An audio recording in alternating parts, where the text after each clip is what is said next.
طب يجيبهم لي القرشين كذا ما ماتوا ما عاش ردهم له.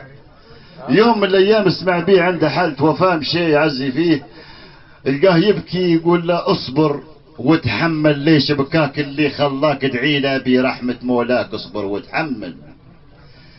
قال له الدنيا مختومة ببوابة يمرق منها كل انسان، توين عمك لو ينقابه وين شيابين الجيران، وين خالك لما تصابه، وين فلانة وين فلان، وين الودادة المصوابة، وين اللايج اللي كان، وين العشر جنيه يا بابا اللي صابتها من زمان، راحت لجدك واصحابها وزي باباك اللي داخل قبله جدك، اصبر وتحمل لا شبكان.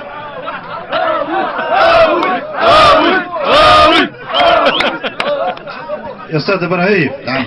هو اولا بارك الله فيك وبارك الله في الحضور الكريم، لكن نبوكم تسمعونا تحيه حتى للجماعه اللي يلعبوا في الكارته غد. تحيه كبيره في الكارته. ايوه هيك. نجيب واحده ثانيه احسن منها شويه.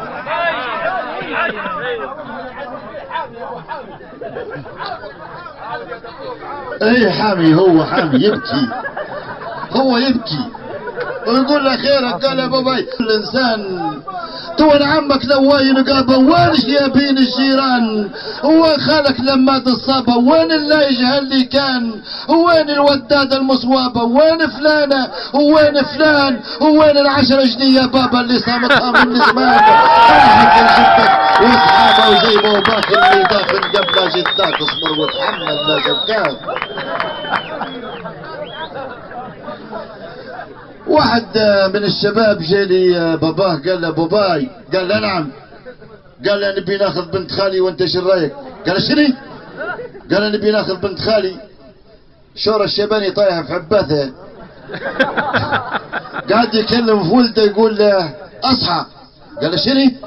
قال له اصحى قبل السيل يضمك وانشد عمك كيف جدك زبكني فمك، واصحى قبل السيل يضمك وانشد عمك كيف جدك زبكني فمك، واصحى. لك يا جاي الولد لعمه ينشد فيه، قال يا عمي ان كانك يا عمي فسار فيه سرار عليها تعطيني استفسار، جيتك يا عمي بسوالي بالك ريح العون تهدي، مصمم نب الناس بخالي واخوك معارض.